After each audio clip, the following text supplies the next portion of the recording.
Hello friends, कैसे हो आप सभी। उम्मीद है सभी अच्छे होंगे। अपना टॉपिक चल रहा था महाराणा प्रताप। ठीक है। लास्ट वीडियो में अपन ने बात की थी महाराणा प्रताप के कि जो मीना बाजार है दिल्ली के अंदर वो बंद कर दिया जाता है।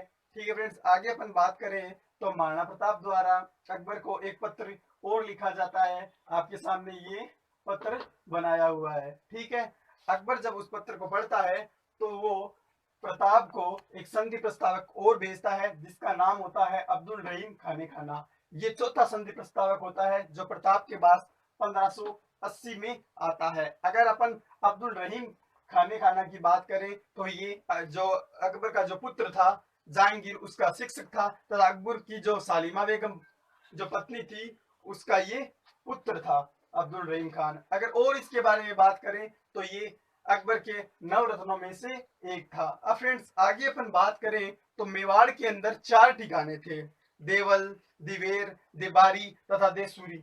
ये 4 ठिकाने थे। इनमें से जो सबसे प्रमुख ठिकाना था वो था ये अपना दिवेर, और इसका जो प्रशासक था वो था सुल्तान खां। अगर मैं सुल्तान खां की बात करूं आपके साथ तो सुल्तान खां था ना जो अकबर का चाचा था। अब फ्रेंड्स आगे क्या होता है, महाराणा प्रताप द्वारा जो 15 अक्टूबर 1582 के अंदर दिवेर पर आक्रमण कर दिया जाता है। क्या कर दिया जाता है, दिवेर पर आक्रमण कर दिया जाता है, और ये आक्रमण 15 अक्टूबर 1582 को किया जाता है। ठीक है फ्रेंड्स, तो इसमें क्या होता है, महाराणा प्रताप का जो पुत्र होता है अमर सिंह प्रथम, उसके द्वारा सुल्तान खां पर भाले से प्रहार किया जाता है।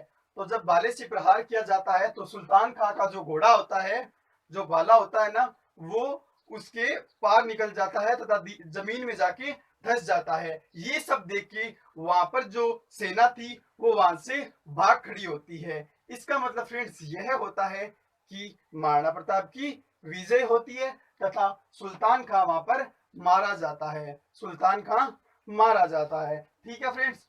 अब फ्रेंड्स कर्नल जेम्स टोड है, उसने इसे मेवाड़ का मैराथन कहा था। इसे क्या कहा था, मेवाड़ का मैराथन कहा था। मेवाड़ का मैराथन इसलिए कहा था क्योंकि महाराणा प्रताप का जो संघर्ष चल रहा था वो आज समाप्त हुआ। क्या हुआ, आज समाप्त हुआ। इसलिए इसे प्रताप की विजयों का श्री गणेश भी कहा जाता है। ठीक है फ्रेंड, इसे महाराणा प्रताप की विजयों का श्री गणेश भी कहा जाता है। हाँ फ्रेंड्स, अगर अपन आगे बात करें तो जो महाराणा प्रताप की विजयों का श्री गणेश होता है उसके बाद क्या होता है, अकबर द्वारा महाराणा प्रताप को एक संधि प्रस्तावक और भेजा जाता है जिसका नाम होता है जगन्नाथ कच्छावा। क्या नाम होता है, उसका नाम होता है जगन्नाथ कच्छावा। जगन्नाथ कच्छावा जो है वो महाराणा प्रताप के पास 1584 के अंदर आता है। कब आता है, 1584 के अंदर आता है। अगर बात करें अपन 1584 से 1597 तक, तो 1584 से 1597 तक अंतिम 13 वर्षों तक कोई भी युद्ध नहीं हुआ। ना तो प्रताप ने आक्रमण किया, ना ही अकबर ने आक्रमण किया। इतिहास में इसे अघोषित संधि के नाम से जाना जाता है। इस नाम से जाना जाता है, इतिहास में इसे अघोषित संधि के नाम से जाना जाता है। अगर अपन जगन्नाथ कच्छावा की बात करें फ्रेंड्स, तो जगन्नाथ कच्छावा की जो मृत्यु है वो मांडलगढ़ के अंदर होती है। और जो मांडलगढ़ है वो कहां पर है, अपना भीलवाड़ा के अंदर है। मांडलगढ़ भीलवाड़ा के अंदर है। और जो जगन्नाथ कच्छावा है इसकी जो छतरी है वो भी मांडलगढ़ के अंदर है, और इसकी जो छतरी है वो 32 खंभों की छतरी है। राजस्थान में 2 छतरियां हैं 32 खंभों की, एक तो हो गई जगन्नाथ कच्छावा की, और दूसरी जो छतरी है वो है न्याय की छतरी, वो भी 32 खंभों की है, और ये रणथंबोर स्वाईमाधोपुर के अंदर है। ठीक है फ्रेंड्स, आगे अपन बात करें इसके बाद क्या होता है, महाराणा प्रताप जो होते हैं वो लूणा चावंडिया को हराकर, लूणा चावंडिया को हराकर चावंड को अपनी, चावंड,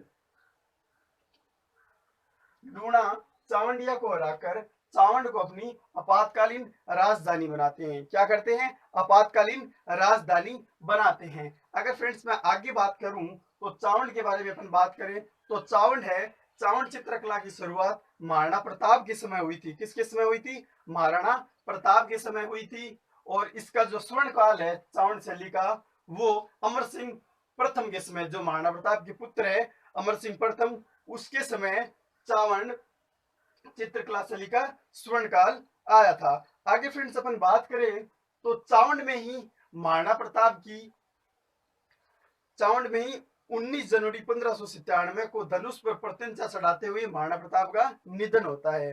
कैसे होता है? धनुष पर प्रत्यंचा चढ़ाते हुए महाराणा प्रताप का निधन होता है। ठीक है फ्रेंड्स, महाराणा प्रताप इतिहास के एक ऐसे लोते राजा है जिनका जन्म 1597 विक्रम संवत को होता है तथा इनका निधन 1597 ईस्वी सन को होता है।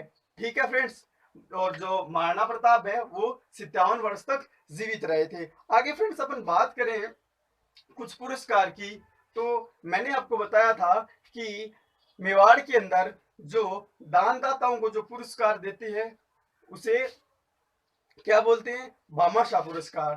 तो मेवाड़ में जो दानदाताओं को जो पुरस्कार दिया जाता है उसे भामाशाह पुरस्कार के नाम से जाना जाता है। और फ्रेंड्स अब अपन बात करें तो मेवाड़ में जो खेल का सबसे बड़ा और सर्वोच्च पुरस्कार है वो महाराणा प्रताप पुरस्कार है और ये सर्वप्रथम लिम्बाराम को दिया गया। अगर अपन लिम्बाराम की बात करें तो लिम्बाराम एक तीरंदाज थे। क्या थे? तीरंदाज। आगे फ्रेंड्स अपन बात करें तो मेवाड़ में एक सांप्रदायिक सद्भावना के लिए पुरस्कार दिया जाता है, वो है हाकिम का सूरी। हाकिम का सूरी जो था वो महाराणा प्रताप की रावल सेना का सेनापति था। यह मुस्लिम होकर भी इसने राजपूतों का साथ दिया था। आगे फ्रेंड्स अपन बात करें अगर तो हाकिम का सूरी है, इसकी जो छतरी है वो कमनौर रासमंद के अंदर बनी है। कहां पर बनी है? खमनौर रासमंद के अंदर बनी है। इसके बाद फ्रेंड्स मैं बात करूं अगर महाराणा प्रताप की जो छतरी है, महाराणा प्रताप की छतरी बारडोली उदयपुर के अंदर बनी हुई है। कहां पर बनी हुई है? बारडोली उदयपुर के अंदर। और ये छतरी 8 खंभों की है। ठीक है फ्रेंड्स, महाराणा प्रताप की छतरी कितने खंभों की है? 8 खंभों की छतरी है और ये बारडोली के अंदर है। आगे अपन बात करें महाराणा प्रताप की स्मारक की, तो महाराणा प्रताप का जो स्मारक है वो दिवेर रासमंद व मोती मगरा उदयपुर के अंदर है। कहां पर है? दिवेर रासमंद और मोती मगरा उदयपुर पिछोला झील के पास। ठीक है फ्रेंड्स, आगे फ्रेंड्स मैं आपको कुछ जो महत्वपूर्ण क्वेश्चन रह गए थे उसके बारे में अगर आपको बताऊं तो हल्दी घाटी के युद्ध के समय महाराणा प्रताप ने जो अपना केंद्र बनाया था वो था केलवाड़ा रासमंद। क्या था? केलवाड़ा रासमंद। और उन्होंने जो अपनी अस्थायी राजधानी बनाई थी वो थी आवरगढ़। क्या थी? आवरगढ़। और उनका जो शास्त्रागार था वो था मायरा की गुफाएं। ठीक है फ्रेंड्स, अगर आपको वीडियो अच्छा लगा तो लाइक करें, शेयर करें, सब्सक्राइब करें। Thank you.